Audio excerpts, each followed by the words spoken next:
Muy buenas noches, bienvenidos a La Dichosa Palabra. Es un gusto saludarlos, como todos los sábados, a las 8 en punto de la noche. Mis dichosos colegas se presentan así con ustedes. Dirán que para qué me pongo esta playera, y es para que me pregunten. Vean ustedes. Y para, bueno, corresponder con el anuncio a la generosidad de quienes nos invitaron a la Feria Estatal del Libro de Chihuahua, a Laura y a mí. Fuimos también con una enorme anfitrionía de nuestro amigo Juan Ramón Flores en avioneta. Una Piper 210. A Paquimé. Paquimé es un lugar extraordinario que tiene un museo de sitio, que por cierto está en el mismo sitio. Y es verdaderamente, o sea, no es un museo toda libre, una experiencia. es de sitio. Ellos dicen que más que de museo de sitio es museo de las culturas, porque realmente tiene un recorrido por todo lo que pasó en esa... que fueron ahí a parar los primeros pobladores que pasaron por el estrecho de Bering. Digo, no los primeros, claro, pero Y ahí se frenaron. Ahí se frenaron. Sí. Sí, aprendimos mucho. Pregúntenos sobre Paquimé. Una pregunta. Ahorita Que no estamos- significa casas grandes, frescos. eso también aprendimos. Nada más Ahorita eso lo fue- traemos muy reciente. Sí. Sí. Y luego nos fuimos a cenar a el mirador de el Mesón del Catedral, ¿no? Muy Padrísimo. buen lugar donde la gente se le declara a los demás. A mí me dieron ganas de declarármele a una muchacha de Camargo que me sacaba como un cuarto de estatura, pero luego me acordé que venía con mi esposa y se me pasó. Y, Que Eduardo aprendió a hacer memes de la aprendí a rana hacer René. memes, por cierto, sí. Bueno, estamos en La Dichosa Palabra y saludamos pues a nuestros generosos amigos de Chihuahua. Yo me uno al aplauso al Comité Nobel por haber nombrado a Malala Yousafzai y a Kailash Satyarth, esta muchacha pakistaní musulmana, que parece ser, no lo he corroborado, pero parece ser que es la mujer más joven que ha recibido el Premio Nobel de la Paz, y a un hinduista, lo cual también tiene un detalle muy bueno de paz, que incluso ella lo señaló, de acercar a la India y a Pakistán, estos dos pueblos pues, que siempre fueron el mismo y que ahora desgraciadamente a veces pues, hay conflicto político entre estas dos naciones. Pero me uno al aplauso porque es premiar un esfuerzo que va más allá incluso del sacrificio, de la posibilidad de morir. Ella, recuerden ustedes, fue baleada por los talibanes por defender la educación de las mujeres, y él pues, ha fundado un movimiento desde 1980, si no recuerdo mal, para salvar a los niños, la trata de niños, lucha contra el trabajo infantil, y ha salvado a muchísimos niños y niñas eslavas, y ha colaborado con la rehabilitación y sobre todo lo que más le interesa, la educación de estos niños. Yo nunca tuve una educación directa en una escuela Montessori, pero me recuerda algunas de las frases importantes de esta gran filósofa, esta gran promotora de la educación y sobre todo de la educación en los niveles más básicos de nuestra estructuración, de nuestro crecimiento como seres humanos en una educación formal, que fue María Montessori. María Montessori dijo algo pues, que, aunque parece muy obvio, merece siempre la pena recordar: el mejor camino para la paz, el mejor camino para la humanización, el mejor camino para el amor entre los hombres, el mejor camino para la tolerancia, es por supuesto la educación. Soy Germán Ortega Chávez, ¿cómo les va? Muy buenas noches. Qué educado te quedó esa entrada. Pues yo también me uno, por supuesto, a ese agradecimiento por parte de la Feria Estatal del Libro de Chihuahua, a Georgina, a Alba, a Ofelia, a toda la gente que estuvo ahí, a Francisco, a toda la gente que estuvo ahí, y también los invito a que José vean la Ramírez. mesón de... exacto, a José Ramírez también. También les invito a que vayan a ese mesón de catedral, porque está padrísimo, con una vista hacia la catedral maravillosa. Así que gracias, nos da mucho gusto siempre llegar y volver a Chihuahua. Y yo voy a empezar con unas palabras de Alex Grigelmo, incluidas en La seducción de las palabras, publicado en el año 2000, que dice: las palabras que oímos desde niños, que escuchamos a nuestros abuelos, que leemos y acariciamos, son cerezas anudadas siempre a otras, y aunque las separemos con un leve tirón de nuestros dedos, mantendrán el sabor de sus vecinas, nos enriquecerán la boca con la savia que han compartido y que se han disputado. Con esto yo les doy la bienvenida, les digo buenas noches, yo soy Laura García. Estupendo. Bueno, la pregunta de hoy en las redes sociales es la siguiente. En cierta famosa canción, José Antonio Michel Santana dijo que la luna de octubre es la más hermosa. Cita un verso dicho o buena frase que hable de la luna y están muy inspiradas muchas de sus respuestas. Sí, Muchos hay muchos pusieron arranques canciones, líricos, sí. muchos. Sí, pues es que a lo mejor al insinuar que era, bueno, no al insinuar. La o sea, luna de citar las una canción. noches no es la luna que vio el primer Adán. Mírala, es tu espejo. Los Jorge largos Luis siglos Borges. de la vigilia humana la han poblado de antiguo llanto. Mírala, esto es espejo. Le Hilo faltó ahí ahí. completo. No, Ahí sí, está. no, es que no cabe en un tuit. No le faltó, es que eso no lo leí, Ah, ok. esperando que tú lo completaras. De Marilú Barradas. También Guadalupe Juárez García propone un verso que también hemos escuchado varias veces a Pablo Bullosa, que dice: en mi cama éramos tres, tú, la luna y yo. Y Tú, luego, yo, la luna. Hoy no voy a corregir a nadie más. Lo siento. Ya me callo. yo leo Tú, lo que yo, está la aquí luna, escrito, yo Octavio no voy a Paz. contradecir a Guadalupe Juárez, por supuesto, pero Jeca de la Cruz dice: cuando la luna se pone re grandota como una pelotota y alumbra en callejón, le hace cantando. Ese Hay se puede varias rapear. que... De Fernando Delgadillo dice: cuando al imbécil le mostraron la luna, solo pudo ver el dedo de quien se la señaló. Dice Guillermo Auget Paz, por cierto, saludos a Fernando Delgadillo y a Ana Elena Pola. O sea que además de imbécil era corto de vista. Aquí además, Zach Go, Nayeli Hernández, Juan Manuel G. Arellanes y Grecia Ognaga, todos coinciden en la frase luna, lunera, cascabelera. Está bueno. Para que vean cómo todos también compartimos muchas de estas frases. Bueno, les damos la bienvenida a todos los que están viendo La Dichosa Palabra en cualquier medio, por la televisión, por internet, en el futuro a través de YouTube. Bienvenidos sean todos ustedes. Los invitamos a participar con sus comentarios, con sus preguntas, también respondiendo nuestra dichosa pregunta Twitter de esta noche. Vamos a comenzar de inmediato con sus preguntas y vamos a arrancar con esta que muchas personas han pedido.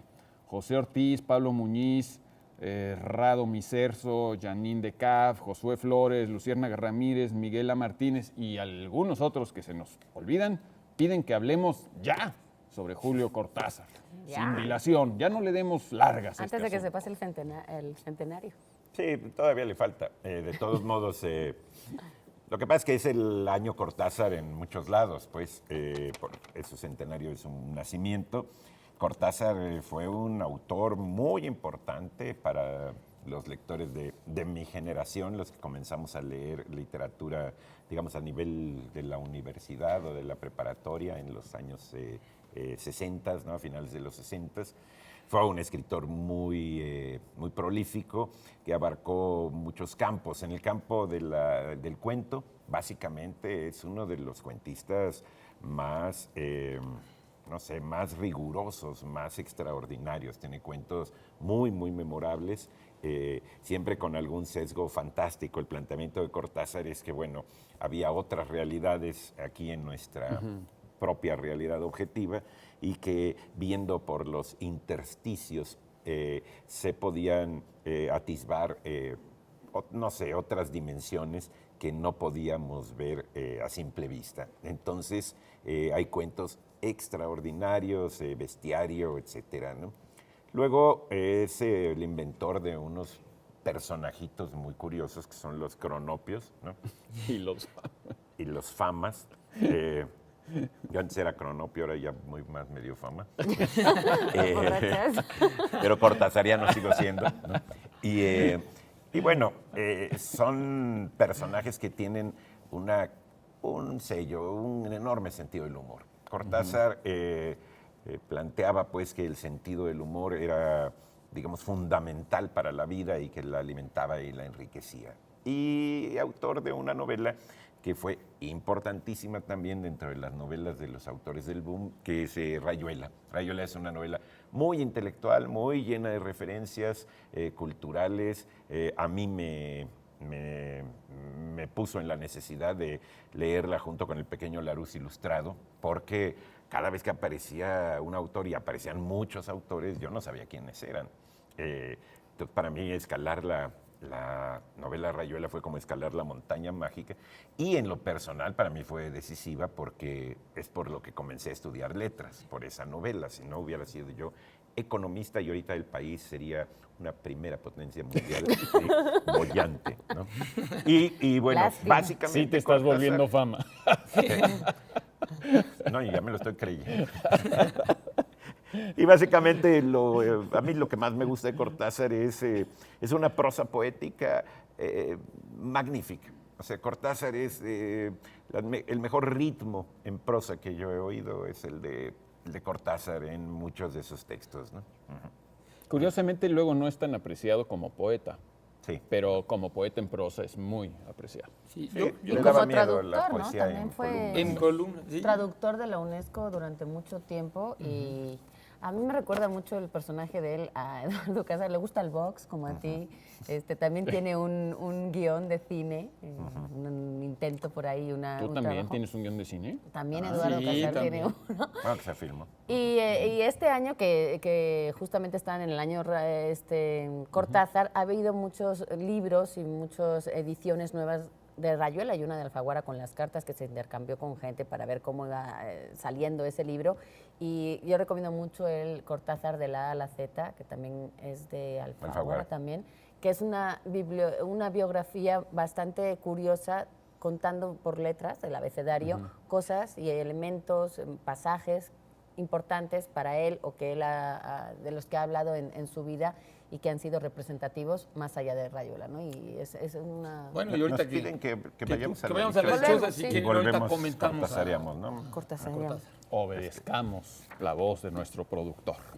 La dichosa palabra de esta noche, recuerden que nosotros proponemos una definición y las primeras personas que respondan a qué palabra corresponde esta definición tendrán prioridad para llevarse los libros que mostraremos a continuación. Y la dichosa palabra dice lo siguiente: gentilicio de los imaginarios habitantes de la luna. Bueno, imaginarios, ¿no? Que voy yo a saber.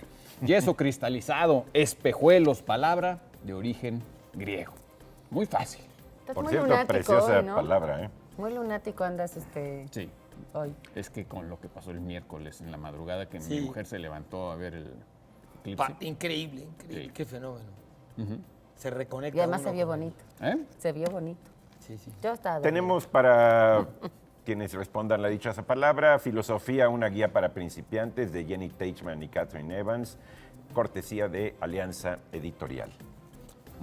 Y una antología didáctica del teatro latinoamericano contemporáneo de Óscar Armando García, que coordina esta edición de la UNAM, y de Bonilla Artigas, esta gran editorial. Y me da mucho gusto presentar de un gran amante y amigo de la dichosa palabra, personajes fantásticos y legendarios de José Salvador Chávez Ferrusca, que vive en Guadalajara y desde allí nos sigue muy atentamente, de Ediciones Lago.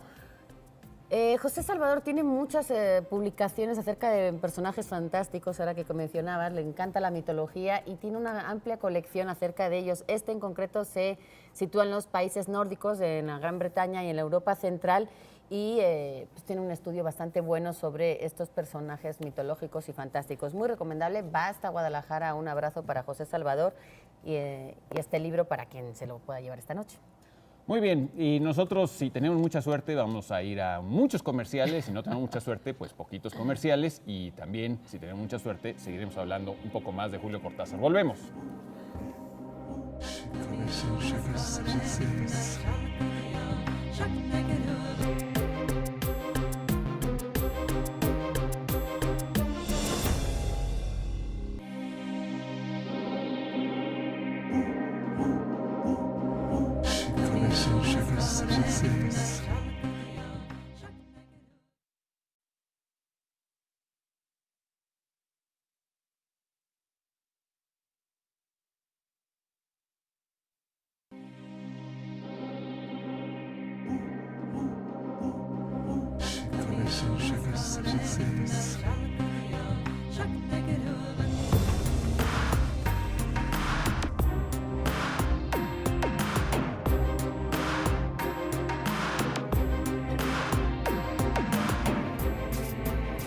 Seguimos aquí en La Dichosa Palabra. La próxima semana vamos a transmitir en vivo, como ahora estamos en vivo, desde el Cinvestav del Politécnico, en el auditorio Arturo Rosenbluet. Si no pueden acompañarnos en Jalapa, por ejemplo, luego no llega la señal o cosas así, los invitamos a seguir esta transmisión a través de www.canal22.org.mx. Y si se cae el sistema, como dijo un clásico, pues quéjense en Twitter o por algún lado. Bueno, Por algún lado. queríamos todavía seguir un poco con la idea de Cortázar. ¿Querías tú? Bueno, ahorita que Laura mencionó las traducciones de Cortázar, a mí, cuando uno compara algunas de las traducciones de Cortázar, por ejemplo, los cuentos completos de Edgar Allan Poe, ¿no? O las memorias de Adriano, de Marguerite Yourcenar, con otros traductores de los mismos autores, pero realmente queda uno sorprendido, sorprendido la compenetración que hizo Cortázar con esos autores, ¿no? En el caso de una escritora francesa y el otro de un escritor en inglés. Realmente es fabuloso, casi vuelve uno como a reabsorber esas obras con una perspectiva nueva, ¿no? Que no es frecuente que una misma persona traduzca del francés y del inglés narrativa. Narrativa. Digo, en poetas es muy frecuente que... Porque seguramente el francés era, pues, en muchas ocasiones su primer idioma, mucho antes que el español, pues pasó él muy nació buena en parte Bélgica, allá, en Bruselas, ¿no? técnicamente... Sí, oyó francés desde chiquito. Sí. Allí en Bruselas hay una casa con la placa de que hay. Pero su que ahí traducción del nació. inglés también es Sí, fenomenal. los es cuentos increíble. Y bueno, a mí, tú eres el especialista, por supuesto, en Cortázar, pero yo, cuando leo otros autores argentinos contemporáneos y luego leo a Cortázar, siento como que en Cortázar hay una prosa, como tú dices, extraordinaria, pero además como una naturalidad, un acercamiento como al lenguaje, como a un lenguaje más como de la gente, como una naturalidad sorprendente, ¿no? Que a veces no hay en otros autores argentinos. Sí, además es de contemporáneos, los que... ¿Por qué? Porque Cortázar usa muchos elementos de oralidad. Su Exactamente. literatura no parece muy escrita. Muchos aprendimos lunfardo y que el bacán que te acamala tenga pesos duraderos y cosas por el estilo. A través de la literatura de Cortázar. Es un autor muy regional en su lenguaje y sin embargo profundizando en eso muy universal. Bueno, el lunfardo de hecho es un lenguaje muy característico de un grupo social en muchos momentos mal visto, es decir, sí se cree que era de esta asociación que tienen con el argot de delincuencia, de drogas, y muchas veces se relaciona el lunfardo con ese grupo cuando no, simplemente es una manera coloquial de tener muchos de esos regionalismos y palabras que son muy locales y que por eso también se ha no criticado, pero a veces se les dificulta, ¿no?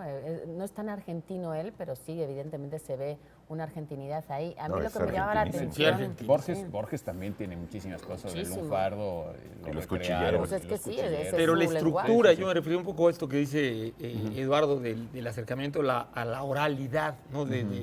O sea, otros escritores argentinos, cuando uno lee a Cortázar y luego lee uno a los otros, incluyendo al maravillosísimo Borges, nota uno más artificio en los otros, ¿no? O sea, Cortázar como que se conectó de una manera como mágica con el habla. Creo que la llave de eso puede ser el jazz, curiosamente.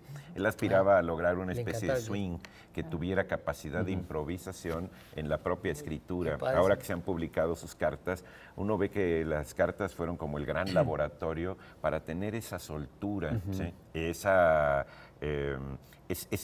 Para perderle el miedo a las incorrecciones, incluso de redacción, en función de una elasticidad expresiva, ¿no? No, y había un ritmo, había una cosa como de una variación en el ritmo. De pronto se largan unas frases larguísimas, luego dos cortitas, luego otra larga.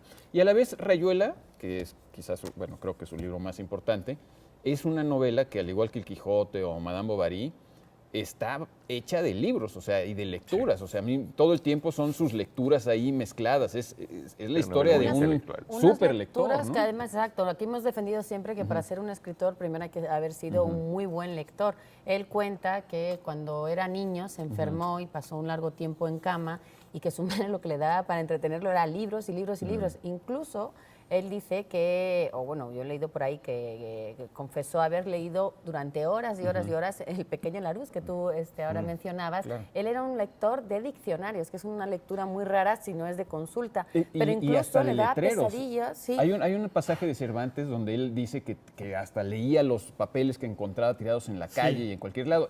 Así es el Cortázar Pero su de madre Rayuela, lo llevó leía al doctor, todo, ¿no? de tanto que leía Avisos, y de haber leído ese tipo de lecturas que no son las convencionales, por así decirlo. Terminó en el doctor, diagnosticado casi de no leas tanto, no leas tanto porque te va a hacer daño, y él decía que le daba pesadillas, y bueno, ahí él se convirtió realmente en un lector voraz que luego siguió y Y yo siguió. ser ahora también- ahorita hay la posibilidad de leer mucho sobre Cortázar y de leerlo directamente. Alfaguara está reeditando todas sus obras sueltas, obras que estaban muy difíciles de conseguir, y como Argentina, además, el país invitado a la Feria del Libro de Guadalajara, vas a estar ahí. va a haber ahí una concentración muy grande de comunidades de comentario en torno a Cortázar. Julito. El 4 de Hay una diciembre. cátedra Julio sí, Cortázar el 4 de ahí. diciembre no se vayan a perder. Y yo, a yo no Eduardo sé, Casas. pero yo un poco le recomendaría al público que como en muchos autores, no se vayan con la finta a veces de las obras famosas o más mencionadas o más populares de Cortázar, que a veces se encuentra uno maravillas en obras, digamos, cuentos, el cuento, por ejemplo, del río, algunas cosas que no se mencionan tanto, ¿no? Y que a veces son verdaderamente una maravilla, ¿no? Dice. Sí. Vamos a otra pregunta, ¿no? Otra. Rafael Acosta Marí te hace una pregunta muy simpática. ¿Por qué se dice aguacero si dice cero, pero es mucha agua? Aguacero sería como que no. Y efectivamente dice cero, porque es con C. Con C, sí, con C de cero. Con C de cero. Bueno, Porque son sí, esas sí. cosas ilógicas que tiene nuestra lengua, ¿no? Digamos, la palabra diminuto es más grandota que la palabra grande, por ejemplo, ¿no? O la palabra muerte aparece en el diccionario antes que vida. No, y si dices diminutito. Y mientras más chiquito quieres que sea, más le tienes y que más agregar. larga tiene que ser Sí, por eso. chiquititito, ¿no? Entonces, bueno, pues esas cosas son así. Ahora, aguacero, pues primero recordemos, es simplemente una lluvia muy fuerte, súbita, o sea, quizá inesperada, y breve. Porque a veces decimos el aguacero duró 7 horas, ya eso sería una incorrección, bueno, una Claro. cosa ilógica. Un aguacero Eso no es una es tormentaza. breve, ¿no? Es un diluvio. Es un diluvio. Exactamente, ¿no? Y se dice así, la terminación ero, pues se usa muchas veces simplemente para decir que tiene relación con, por ejemplo, el panadero, pues tiene relación con el pan, el carnicero tiene relación con la carne, etcétera, etcétera, ¿no? Y probablemente también venga de dos palabras que ya casi no se usan, o yo nunca no las escucho con frecuencia ni las leo con frecuencia, que son aguazo, que literalmente sería un golpe fuerte de agua, y que antes dicen que se le decía así a los aguaceros, era un aguazo, que se escribe con Z, y por eso también pasó con la C de cero, y aguazar, que sería encharcar. Ahora, estas Así se le dice cosas, pues, también no al hay, jugo, no hay una ¿no? certeza absoluta de dónde venga, pero finalmente el uso ya se quedó como tal, perdón. Acuaza se utilizaba antes para ya, decirle al jugo, a un, Sí, o sea, no es un incluso agua, es un líquido de una de las fruta hecho frutas líquido. o de los humores de algún Zumo. órgano inclusive, Un ¿no? zumo. Que además, Ahora- si uno se va a la terminología o al campo semántico de lluvia, es maravilloso todas las palabras que se encuentran y que tienen que ver mucho con la descripción de cómo es la lluvia. Es decir, uno puede decir, pues cae agua del cielo, me mojo y ya está. Chipi, y depende, exacto, el chipi chipi es una Es de una ellas, onomatopeya, ¿no? que padrísima. en España se dice No, Ajá. chimichurri se dice en Argentina. ¿Cómo se dice? Cuando llueve sobre la carne. Chirimiri. chirimiri. Chirimiri se dice en España. Un chirimiri. Ay, chistoso. Me salió, tengo hambre. Y luego el calabobos también se le dice ¿Calabobos? al chipi chipi. Cala o por ejemplo, bobos. Sí, sí, Sí, sí. aquí sí. hay un equivalente. aunque no lo sea, Sí. te cala. Es como espantahortejos, ¿no? Pero con otra palabra que no es Mojatontos. ortejo. Pellizca es Te una muy refieres a buena. mojatontos. Pellizca, que tiene que ver con que el agua es un poquito más espesa porque trae un poco ya de, incluso de nieve. No es exactamente nieve ni es granizo, pero es como un agua nieve. O mollizna, que a mí me gusta mucho, que es un sinónimo de llovizna. Mollizna, qué bonito. En general, las palabras intentan ser metáforas de la realidad. Lo que pasa es que muchas veces ya se ha perdido completamente esa metáfora Esa y en la asociación. lluvia están un poco más evidentes o más Pero, vivas. bueno, Están los Rafael bigotes de Acosta- aguacero, esos están muy Rafael divertidos. Acosta en su propia pregunta dio una paradoja muy hermosa, ¿no? No es lo mismo aguacero que cero agua. Sí, sí. Él lo plantea. ese Claro, es su claro. El conceptismo. orden de Es- la es sílaba sin sí azúcar. altera. Es El sin azúcar, producto. Vamos a la dichosa palabra que es un gentilicio de los imaginarios o no habitantes de la luna. Yeso cristalizado, espejuelos, palabra de origen griego. ¿Les decimos que no es lunático o no? Bueno, no Allá es ellos. lunáticos porque cuando usamos la palabra luna en la propia descripción no estamos esperando que nos digan eso, ¿no? Bueno, ¿qué vamos a regalar, Germán?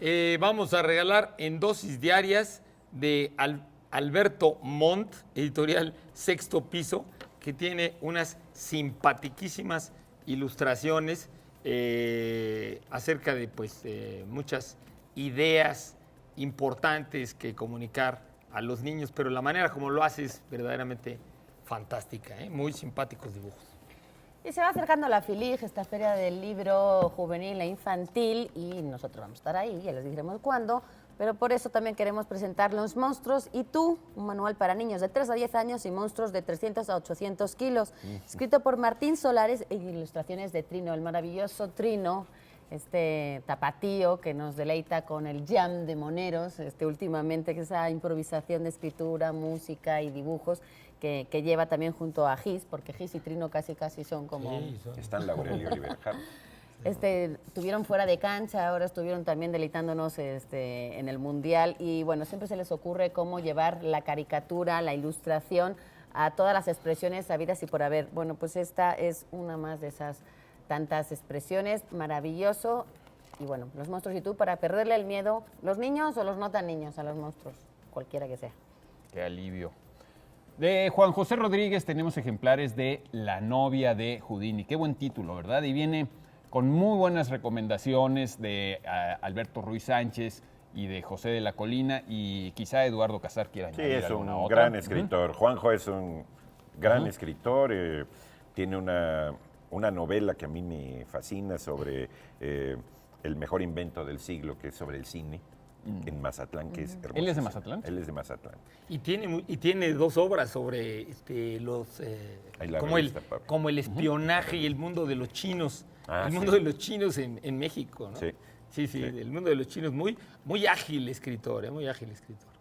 Y La es portada, una cortesía de Océano y Hotel de las Letras. Y también tenemos una suscripción anual a la estupenda revista Este País.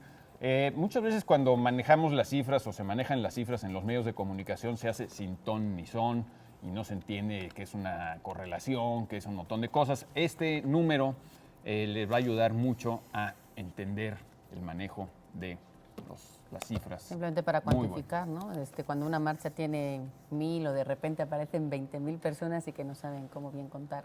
Bueno, creo que ahí sí nadie sabe bien cómo contarlas y siempre hay que ver las dos estimaciones del... Hay que pedirles que se favor, enumeren. ¿no? Sí. que pasen Bueno, lista. Muy bien. vamos a un corte con el objeto de que ustedes reflexionen sobre lo que estamos platicando. Bueno, ya la saca así.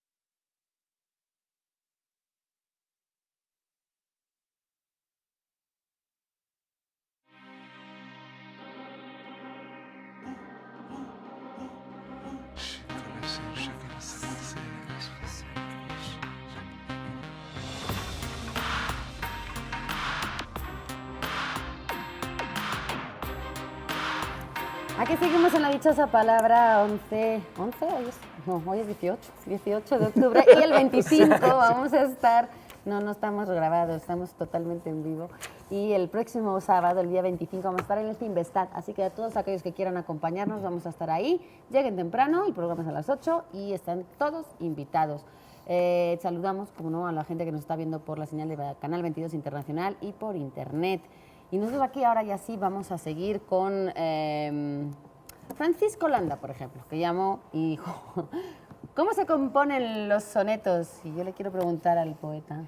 ¿Cómo se componen los sonetos? Tú que en el aire las compones. Hay un programa en computadora para componer sonetos. ¿Ah, sí?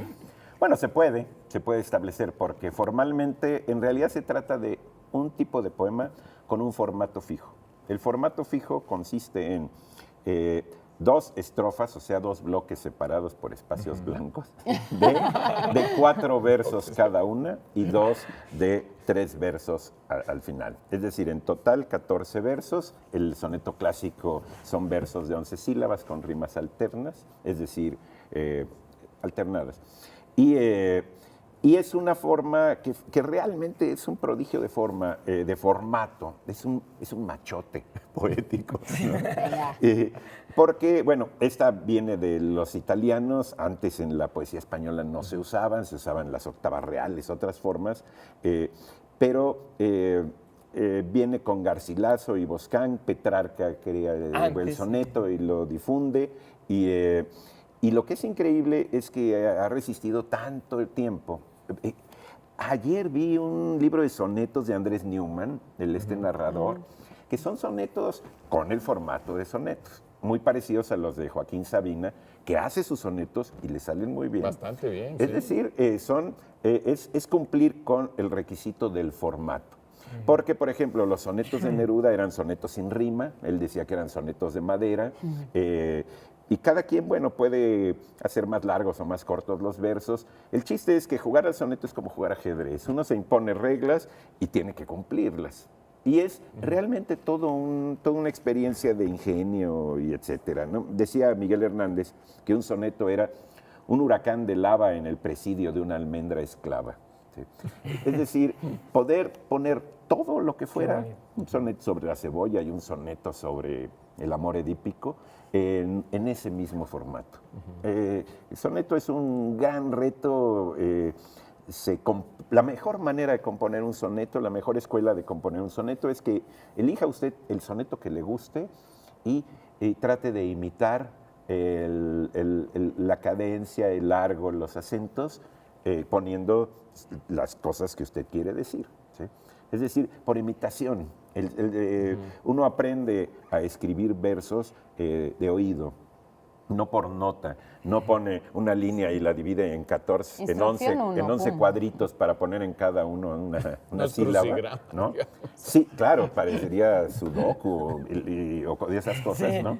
En cambio uno toma un pie que le guste, harto ya de alabar tu piel dorada, y comienza uno a ver lo que le gusta y dice uno, bueno, voy caminando aquí tras la enramada, estoy ya que me lleva a quién sabe quién, y entonces puede uno irlo cubriendo, ¿sí? De puro oído. El soneto es la gran cosa. Yo recomiendo un librito de don Salvador Novo, 1001 sonetos mexicanos, en sepan cuántos, donde están toda la gama de sonetos mexicanos, temáticos, buenos, malos, etcétera. Una de las grandes antologías que hizo Novo para Yo se me hace muy interesante esto de ahorita que mencionabas del origen del soneto, de que los historiadores de la cultura, ¿no?, nos dicen que realmente el Renacimiento arranca fundamentalmente no en Florencia, sino que los antecedentes vienen incluso en arte, en literatura, en escultura, en ideas de la corte de Federico II de Hohenstaufen, el emperador alemán que vivió en Sicilia y en Calabria, y que inició realmente con los árabes un estudio de los clásicos griegos y latinos. Se mandó a hacer una estatua como emperador romano, etc. Y lo curioso es que los historiadores de la literatura han encontrado que el inventor verdadero del soneto fue un poeta de la corte de Federico, y que Guido Guinicelli y Guido Cavalcanti, ¿no?, los grandes del Dolce Stil Nuovo italiano, los maestros de Petrarca, ¿no? De Petrarca, copiaron la estructura del soneto de este poeta, que no recuerdo ahorita el Sí, nombre. de la escuela siciliana. De la escuela Lo que siciliana. pasa es que a la hora de hacer prehistorias, siempre va uno a encontrar antecedentes y uno puede decir, es que la novela nace en los griegos. Como relato donde tiene personajes, donde tiene peripecias, sí, pero ya como estructura de novela, no sé, ya es un género moderno. Es Claro, decir, claro. tiene que nacer como los niños, que ya vienen con todo, traen sus patas, sus 5 sus deditos, orejas. etcétera, vienen con Aunque sus el antecedente sea la bacteria. aunque el antecedente sea así un espermatozoide y un ovulito, ¿no? No bajes la voz. Bueno, que la estructura de endecasílabos y de Eso es cuartetos, italiano, cuartetos de y, la escuela y tercetos, siciliana. que eso lo inventó este poeta. Ahora, Sí. lo que es muy interesante es cómo, Siciliano. digamos, las formas hacen, no solo no limitan la creatividad, sino que fomentan la creatividad Estimulan. Muy buena y te idea. ayudan a escribir y de hacerlo bien, digamos. La realidad, hay una frase que usa Marina en el libro este de creatividad literaria muy buena, donde él dice que escribir poesía es como hacer espagueti, o ni siquiera escribir poesía, escribir, o sea, prosa incluso es como hacer espagueti. ¿Por qué? Porque la realidad viene toda en masa y toda esa masa la tienes que sacar en un churrito. O sea, cuando quieres expresar muchas cosas, tus emociones, lo que sea, la realidad de lo que sea, esa realidad no tiene ningún orden, es completamente amorfa. Para hablar, en cambio, tú tienes que hablar pues poniendo una palabra primero y luego la que sigue y luego la que sigue y luego la que sigue. Estás haciendo espagueti, estás haciendo churritos. Sí. Y la realidad no son esos churritos. Entonces, lo que hace el soneto es darte ese formato, como tú dices, Formato, esa sí. forma. Y ahí puedes volcar lo que sea, porque hay realmente sonetos satíricos, amorosos, de todos los temas que te puedas imaginar. Y son Escatológicos. fantásticos. Y nunca sientes al leer un buen soneto, híjole, lástima que tuvo que ajustarse esta forma y que no pudo decir lo que sea porque él tenía que cumplir con una regla. Al contrario. Es como el ajedrez. Esa regla es lo que enriquece al juego, es como el ajedrez. Y lo que permite infinidad Exacto. de jugadas. Sí. Como todos los juegos. A Los pesar juegos- de que el caballo brinque 2 y 1. Y de Los- sonidos, porque además Sí, etimológicamente se supone que soneto es el diminutivo de sonido en italiano. Entonces, sí, ese Esa no es- me la sabía. Algo que suena, pero digo, yo decía de que es como todo juego, los jugadores, aunque estén solos en un parque, se someten a las reglas, porque someterse a las reglas pues, es la única manera de jugar. O sea, es una relación entre libertad y límites. Sí, es que es muy básica. bonito. La libertad y el libertino. Ahí va la dichosa palabra de esta noche para que todos ustedes empiecen a llamar, a escribir y a hacer lo que ya ustedes ya saben que tienen que hacer para decirnos cuál es el lenguaje oscuro y confuso, el que hace referencia al Evangelio según San Mateo. Si ustedes nos dicen, ahí tienen algunas de las vías de comunicación para mandar esa palabra que estamos buscando esta noche, tendrán prioridad para llevarse los libros que estamos presentando, Pablo. Primero, un clásico, los poemas de Juvenal, que se conocen como sátiras, en la colección de clásicos de Grecia y Roma, una cortesía de Alianza Editorial. Clásico. Y segundo, algo que es muy interesante, atractivo desde el título, la salud mental de quienes se dedican a curar. ¿Ha pensado usted en la salud mental de quienes se dedican a curar? ¿no? Muy buen título. De Moisés Rosanes y Erlinda Dava Mustri, de la colección Palabras y Plumas Editores. Son testimonios, textos de este tema, de los doctores que se dedican a curar. De Bernardo Esquinca, Mar Negro, esta colección de cuentos en editorial Almadía, de este novedoso y simpático autor. Nos piden una corte y miren la que les voy a elegir. De Hugo Cervantes David, hablar sobre la conciencia. Esa es corta. Es cortísima. Hasta que Bueno. se te acabe la conciencia. A ver, Hasta que se ataque. Bueno, hablar sobre la conciencia. Bueno, lo que pienso primero, ¿cómo lo escribieron?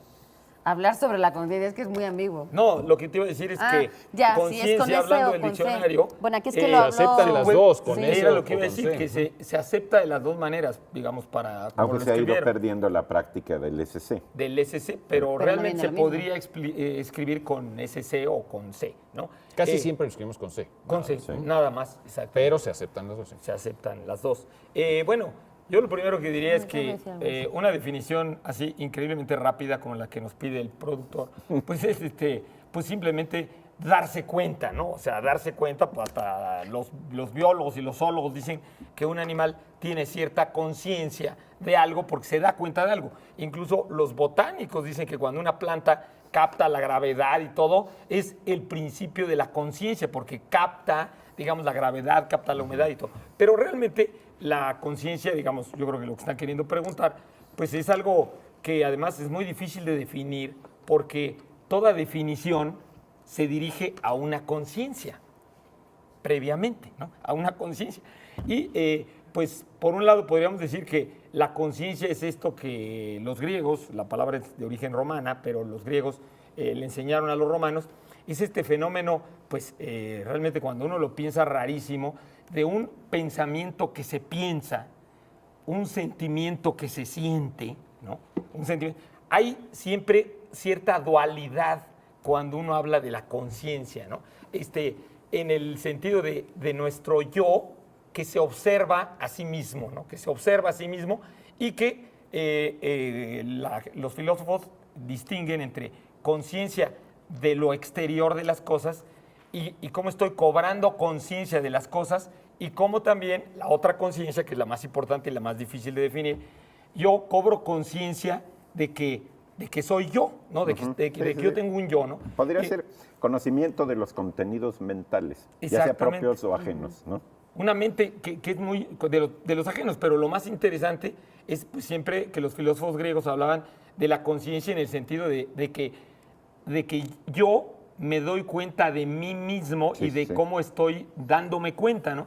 De hecho, lo que es interesante filosóficamente es que la palabra conciencia, que realmente pues, quiere decir etimológicamente con conocimiento o juntos, porque con puede decir juntos conociendo, ¿no? Juntos conociendo o con conocimiento, los filósofos estoicos se refirieron a que los 7 sabios de Grecia, cuando se pusieron de acuerdo en poner el eslogan en el oráculo de Delfos de conócete a ti mismo.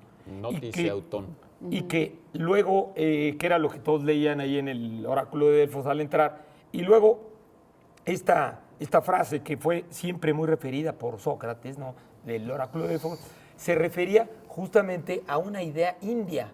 O sea, los estoicos insistían en algo que es muy de la India, y el hecho de que la conciencia es cuando el yo se funde con la divinidad. O sea, cuando nos damos cuenta que adentro tenemos algo misterioso, mágico, profundísimo, como diríamos cuando el yo egoico se da cuenta desde el yo de atrás del yo egoico. O sea, el self más profundo, ¿no? Que es de ahí también la cuestión cristiana de la voz de la conciencia. Exacto. ¿Sí? Y así se usa mucho. Ahí podemos ver el famoso grillito que dice esto sí está bien y esto está mal, ¿no? ¿Sí? Y bueno, El diablito y el angelito. La historia de la filosofía es también la historia de la construcción del sujeto que conoce, que es consciente, ¿no? Con todas sus derivaciones. Es un tema, qué bueno que es una pregunta corta esa, ¿no? Es un tema vastísimo. A mí me gustaría recomendar el libro de José Luis Díaz Gómez, La conciencia viviente, está en el Fondo de Cultura Económica, es muy interesante sobre ese tema. Y hay muchísima literatura sobre el problema de la conciencia o el problema mente-cerebro, como ustedes lo quieran plantear, ¿no? Somos bien conscientes de que este programa tiene un horario que cumplir, así que en este momento nos toca irnos a un corte. Son las limitaciones del soneto. Todo nos lleva al corte comercial. Este es un 4 bloques. Claro, 4 estrofas.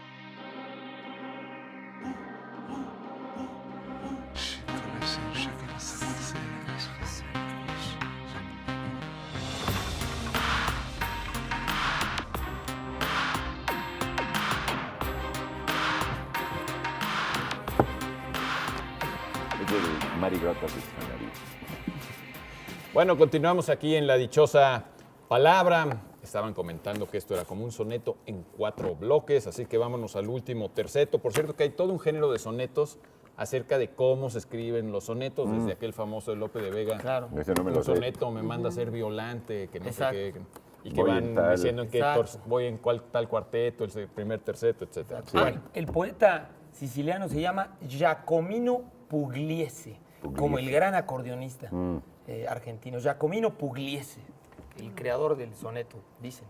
Bueno, saludamos al público que nos ve en cualquier ciudad de México o del mundo, a través también de la señal internacional de Canal 22 y del internet, y etcétera, etcétera. Les recordamos que el próximo sábado, ahora sí, vamos al Sinvestab, allá en la Avenida Politécnico, lleguen temprano.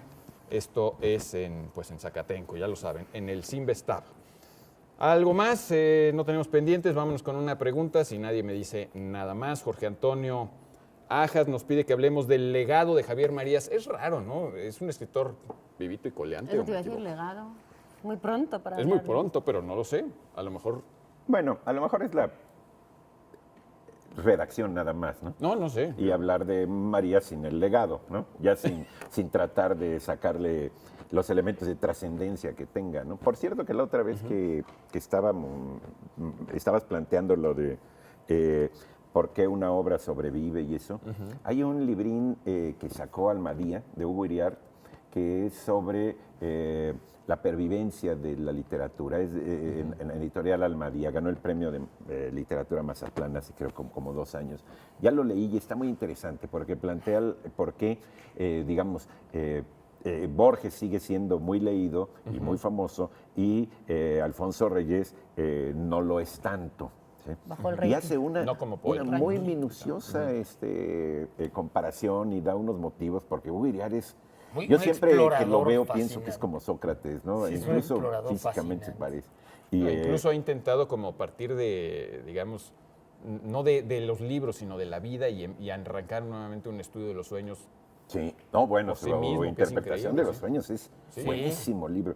Además tiene esa cosa de que te habla de tú en la redacción que tiene. Es magnífico, es una claridad Muy, increíble. muy animoso. Y vamos sobre María, sí, ¿verdad? Vamos con María. Bueno, O nos seguimos con Hugo Iriart, que también es Hugo Iriart. Hablando del legado, Al margen del legado, a mí la obra de Marías me gusta mucho. Y los 2 libros que más me gustan son Negra Espalda del Tiempo, que es una obra escrita sobre otra novela de él que se llama Todas las Almas. Yo leí Negra Espalda del Tiempo sin haber leído Todas las Almas y tiene autonomía. Y otro librín que se ¿Todas llama... las almas lo leíste por interés personal? No, todavía no leo Todas las Almas. Ah, ok. Porque Porque ya Negra la Espalda tienes. del Tiempo es sobre los efectos que causó Todas las Almas. Y yo dije, no, yo me gusta más pensar que es una novela sobre una novela inventada y no ok. sobre una novela real. Y entonces conservé ahí una autonomía, digamos que propia, ¿no? Una especie de soberanía del lector, ¿no? Y me gusta eso. Y otro librín que se llama Vidas Escritas, que hace unas descripciones de retratos de escritores verdaderamente geniales. Yo lo que más admiro de Marías son 3 cosas. Su redacción, una redacción de coordinadas y subordinadas con párrafos muy largos, muy a lo Proust, verdaderamente impecable y muy enriquecedora, ¿no? El hecho de que sus personajes secundarios en las novelas comienzan siendo secundarios y luego van creciendo, En incluso hasta personalidad. cobrar el primer papel. El Como en el protagonismo. caso de Corazón tan Blanco, que es la novela que yo recomendaría de él. Y otra cosa que se me hace asombroso que con personajes antipáticos, porque lo son, casi siempre sus protagonistas, la logre empatía. atraerte, ¿sí? y logre hacerte permanecer en la lectura. Es todo un caso, Javier Marías. Realmente para mí es un grandísimo escritor. Los Dominios del Lobo, su primer novela, salió en 1951, en 1971, Él nació en el 51, Marías, o sea, la sacó a los 20 años. Y es una novela muy madura, muy buena. Es hijo de un filósofo muy importante, ¿no? Ese es otro caso, que tiene una historia de la filosofía, Julián Marías. Sí, Papá. Y Yo él, tengo- su papá. y él es académico. Que es buenísima, es mejor que la de Giraud, al menos para mí, ¿no? Sí. Me gusta mucho. El papá era discípulo, compañero de Ortega, de los grandes filósofos. Empezamos el programa hablando un poco justo de la academia y como de esta manera rígida de ser. Y parte de lo que ha pasado en los últimos años y por lo que ha habido esta apertura y este movimiento es porque han empezado a entrar como miembros de la academia gente como Marías, Claro. que yo, por ejemplo, a Marías le creo muchísimas cosas que pueda él opinar sobre el lenguaje, el idioma y los criterios que pueda tener por cómo lo usa. Entonces realmente ahí es donde ves como, bueno, está bueno que haya gente, está Anson, hay gente joven, porque 63 años para un académico hace años era impensable, y sí creo que él está poniendo un poco esa familiaridad de la que hablas tú en la redacción, porque realmente lo que tiene Marías es que se le lee como una conversación que se está teniendo. Entonces, él tiene un dominio del idioma, pero además una defensa de esas palabras que hace que yo le crea y le compre un montón de cosas que él pueda opinar sobre el uso del idioma. Entonces, a mí esa parte la rescataría también mucho de Marías, de que tiene una labor importante dentro, no sé qué sillón ocupa, no sé. Sí, eso es lo de menos, qué número sea. Aquí en nuestra academia hay un niño que se llama Ignacio Padilla, ¿no? Jovencito. Que bueno, es un jovencito, Claro. ¿no? Al menos comparado conmigo. Y bueno, ahí está, y es un gran escritor, es un gran ensayista, ¿no? Y bueno, y narrador. Los títulos de María son siempre muy, muy buenos, ¿no? Sí, los enamoramientos. Mientras ellas duermen, Sí. Los dominios del El lobo, lobo. el hombre sentimental. Tu rostro mañana es una trilogía que yo he intentado leer como 3 veces y la he tenido que dejar porque otras cosas profesionales me jalan. Pero no es porque esté mal la novela, sino porque digo, ay, es un novelonón, Y le me lo voy tengo a que echar. conceder Sí. más, no me lo voy a Está echar de respondiendo a la entretenimiento. pregunta de las redes del día de hoy. Y ¿Cuál era? Ah, lo del azar y las otras, sí, sí es cierto. Te entran- Mañana en la batalla piensa en mí, que es un... Mañana en está la tomado batalla piensa en mí. Está tomado de Shakespeare, pero pues Sí, es genial, pero ¿no? Y es un gran la traductor, frase es también buenísima. tradujo El Christian Christian Shandy. Shandy. Sí, sí. Y poemas Ya de está- Ashbery. Y muy elogiada la traducción de Shandy, dicen que es fantástica. Que es uno de los que yo creo que terminan siendo candidatos al Nobel en unos Sí. años. Es muy No, joven ¿cómo no? todavía para estar ahí, pero siendo de la... Es un chavo, es un año la menor que- literatura mayor que- hispana. Pero ya le dan los Nobeles a escritores Sí. bastante más jóvenes Sí, que antes. Pamuk también. es del 54. Pero él todavía no ha sonado como candidato fuerte. Quizás el premio sonará. de Vargas haya hecho que el mundo Vargas Llosa. hispano esté un poco ahí, que tenga que esperar. Y yo siento que Marías podría ser uno de los que... Y a veces se hace la futuro chica, estará no ahí. importa. En los Nobel, pues a veces es una sorpresa, ¿no? A veces Sí. existe, ¿no? Bueno, y que ya demos las respuestas. Sí, Ya. vemos las respuestas. Bueno, pues obviamente la pregunta a Twitter no tiene ni una respuesta correcta. Hay muchísimas respuestas, gracias por todas. En cuanto a la dichosa palabra, lenguaje oscuro y confuso, hace referencia al Evangelio según Mateo, era o es Galimatías. Galamatías, en fin, Galimatías. Los ganadores de las redes sociales, ¿me ayudas? Porque no sé leer. PDJ Oh, sí, Pauner, en Ángel español. Morones, Cris Chávez, Ulises Morales, Diego Valdés, Luis Arcadia, Ilse Quintero, Jorge Martínez, Elena, Alfredo Solórzano, Luis Daniel Zamora, Luis Daniel Zamora, que es un De Galimatías. habitual en las redes. Bueno. Son algunos de esos ganadores. La siguiente semana, recuerden, vamos al CINVESTAD, que es pues un centro de investigación de enorme prestigio nacional e internacional. Para nosotros será nuevamente un honor estar ahí en directo en el CINVESTAD.